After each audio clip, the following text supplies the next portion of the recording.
Hello बच्चों, video के इस भाग में हम लोग विशेषण के अभ्यास को देखेंगे।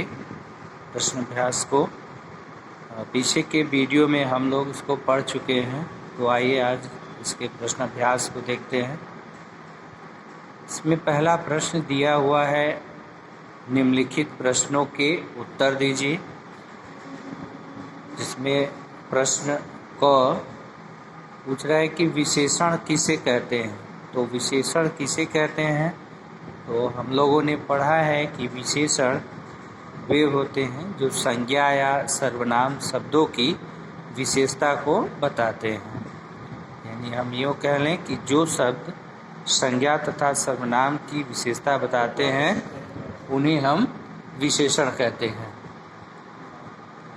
संज्ञा तथा सर्वनाम की विशेषता बताने वाले शब्दों को विशेषण कहते हैं। दूसरा प्रश्न है, विशेषण और विशेष में क्या अंतर है। तो विशेषण क्या है और विशेष क्या है। विशेषण भाई संज्ञा तथा सर्वनाम की विशेषता बताने वाले शब्दों को विशेषण कहते हैं। और विशेष क्या है, विशेष यानी जिसकी विशेषता बताई जाती है उसको हम विशेष कहते हैं।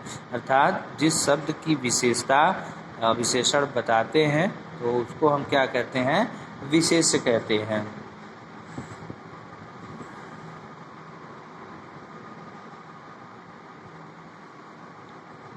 ओके, अब हम आते हैं अगले प्रश्न पर। संख्यावाचक विशेषण और परिमाणवाचक विशेषण में अंतर बताइए। संख्यावाचक विशेषण और परिमाणवाचक विशेषण। देखिए, संख्यावाचक विशेषण जो शब्द संज्ञा तथा सर्वनाम की संख्या संबंधी जानकारी दे उन्हें संख्यावाचक विशेषण कहते हैं। जो शब्द संज्ञा तथा सर्वनाम की संख्या संबंधी जानकारी दे। आप जानते हैं कि ये विशेषता बताते हैं, उनके बारे में बताते हैं विशेषण किसके, संज्ञा सर्वनाम की। तो जो शब्द जो है संज्ञा सर्वनाम की उसकी संख्या को बताए उसे संख्यावाचक विशेषण कहेंगे। जो शब्द संज्ञा तथा सर्वनाम की संख्या संबंधी जानकारी दे उन्हें संख्यावाचक विशेषण कहते हैं। जैसे टोकरी में 4 आम थे, पेड़ पर कुछ बंदर हैं। परिमाणवाचक विशेषण। अब परिमाणवाचक विशेषण क्या है, परिमाणवाचक विशेषण यानी इसमें जो है इसकी संख्या को हम काउंट नहीं कर सकते, ये काउंटेबल नहीं होता है, गणना नहीं कर सकते हम इनकी, इसको मापा या तौला जाता है। इसको लिखेंगे हम, जो शब्द संज्ञा तथा सर्वनाम शब्दों के परिमाण अर्थात नाप तोल तथा मात्रा की जानकारी दें उन्हें परिमाणवाचक विशेषण कहते हैं। इनके साथ अधिकतर नाप तोल सूचक शब्द जुड़ा होता है। जैसे उदाहरण, 1 किलो मटर, 2 आम या 2 किलो तेल या 2 लीटर दूध। तो ये जो है परिमाणवाचक, यानी परिमाणवाचक को हम क्या कर सकते हैं, गिना नहीं जा सकता है, इनको नापा और तौला जाता है। ठीक है, या हम यूँ कह लें, आप लिख लेंगे अंतर को। जिन वस्तुओं को गिना जा सकता है उनके लिए संख्यावाचक विशेषण का प्रयोग किया जाता है, और जिन वस्तुओं को गिना नहीं जा सकता, नापा या तोला जाता है, उनके लिए परिमाणवाचक विशेषण का प्रयोग किया जाता है। ये अंतर है। क्लियर हो गया प्रश्न नंबर 1। प्रश्न नंबर 2 देखिए, कह रहे हैं नीचे दिए वाक्यों में विशेषण शब्दों को रेखांकित कर उनके भेद लिखिए। तो विशेषण शब्दों को रेखांकित करना है, तो इसमें जो है नटखट जो है यह विशेषण है। कौन सा है, गुणवाचक विशेषण है, गुण को बता रहा है। यह कमरा चौकोर है, ये चौकोर इसमें विशेषण हो जाएगा, चौकोर विशेषण हो जाएगा। और चौकोर जो है यह संख्यावाचक विशेषण हो जाएगा, क्योंकि 4 कोण, कितने कोण? 4 कोण, चौकोर, तो यह संख्यावाचक विशेषण होगा। कैकेयी ने राजा दशरथ से 3 वर मांगे थे, तो यहाँ भी 3 जो है ये संख्यावाचक विशेषण है। मीठे व रसीले आम देखकर मेरे मुंह में पानी आ गया, तो मीठे और रसीले ये दोनों जो है विशेषण है और गुणवाचक विशेषण है। तुम्हारी कहानी बहुत अच्छी है, तो यहाँ पर अच्छी जो है यह विशेषता है, विशेषण है और ये गुणवाचक विशेषण है। क्लियर हो गया। हमारा दूसरा प्रश्न भी, प्रश्न नंबर 3 देखें। कोष्टक में दिए विशेषण शब्दों के सही रूप से रिक्त स्थान की पूर्ति कीजिए। वेंकट और स्वामी भाई हैं, क्या दिया हुआ है यहाँ कोष्टक में? चाचा दिया हुआ है, तो हम इसके सही रूप को यहाँ पर लिख देंगे कि वेंकट और स्वामी चचेरे भाई हैं। दूसरा देखते हैं, दूसरे में शेर और ब्लैंक स्पेस तथा फिर ब्लैंक स्पेस जानवर है, तो यहाँ ब्रैकेट में क्या दिया हुआ है? हिंसा और जंगल, हिंसा और जंगल। तो यहाँ पर शेर हिंसात्मक तथा जंगली जानवर है। भीम ब्लैंक स्पेस रूप से फिर ब्लैंक स्पेस थे, ब्रैकेट में दिया हुआ है शरीर बल, तो शरीर का शारीरिक हो जाएगा और बल का जो है वो बलवान हो जाएगा यहाँ पर। तो सेंटेंस हमारा इस प्रकार होगा, भीम शारीरिक रूप से बलवान थे। ताजमहल एक प्राचीन इमारत है और ब्रैकेट में यहाँ का क्या आया है? इतिहास, तो यह क्या हो जाएगा? सेंटेंस हमारा ताजमहल एक प्राचीन ऐतिहासिक इमारत है। पांचवा देखिए, विद्यार्थियों को तथा कहानियाँ पढ़नी चाहिए, और यहाँ क्या दिया हुआ है? शिक्षा और ज्ञान।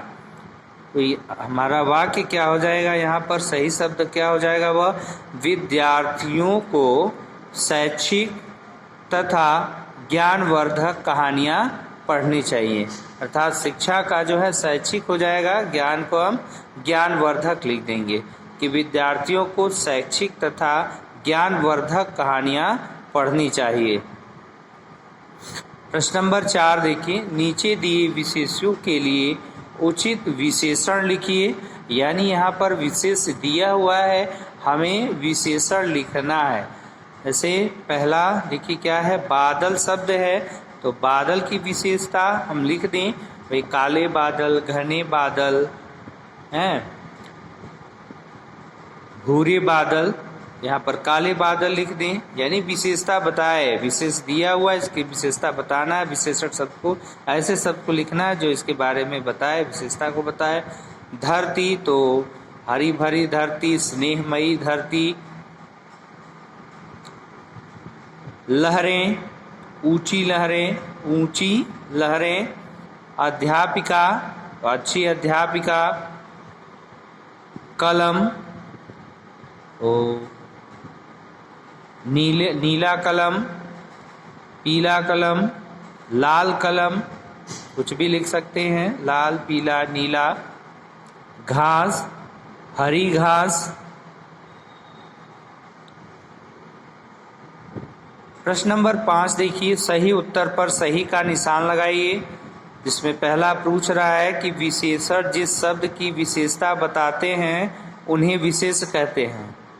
तो ये सेंटेंस क्या होगा? ये सेंटेंस हमारा जो है यह सही होगा। क्यों होगा? क्योंकि विशेषण जिस शब्द की विशेषता बताते हैं उन्हें हम विशेष ही कहते हैं। दूसरा प्रश्न है इसमें, सेंटेंस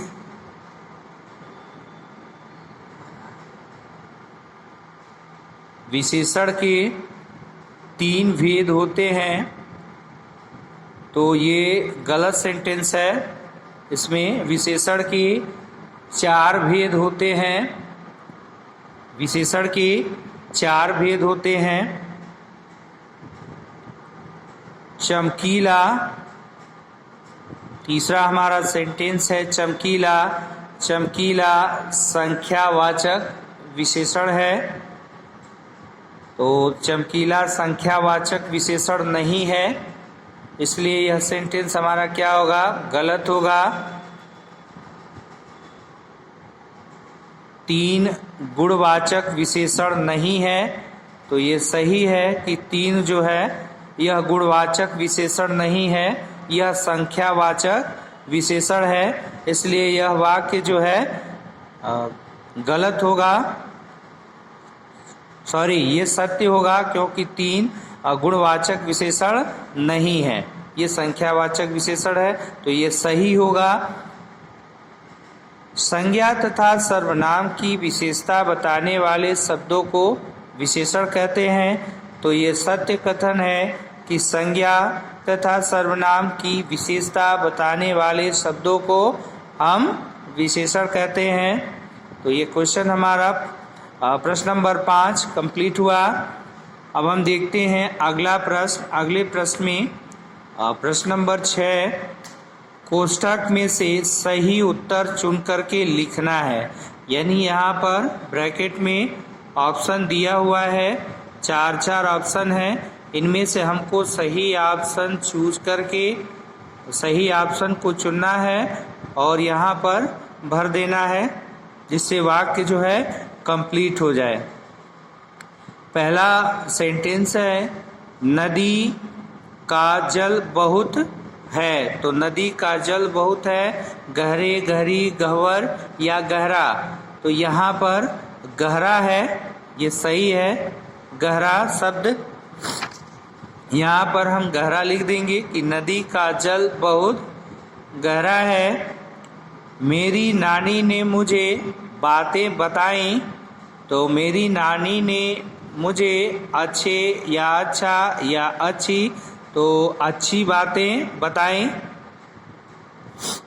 प्रधानमंत्री ने भाषण दिया, तो प्रधानमंत्री ने, यहाँ से हम सही शब्द को चूज करेंगे, प्रभाव या प्रभावशाली या प्रभावपूर्ण, तो यहाँ पर प्रधानमंत्री ने प्रभावशाली भाषण दिया, यहाँ पर शब्द जो है प्रभावशाली होगा।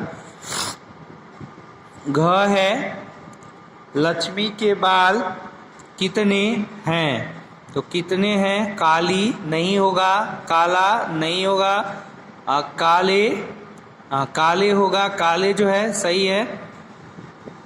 लक्ष्मी के बाल कितने काले हैं।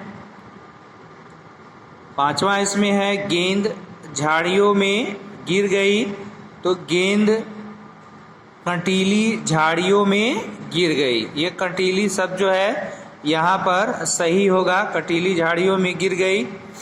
प्रश्न नंबर 7 नीचे दिए शब्दों से है, नीचे दिए शब्दों से विशेषण बनाइए।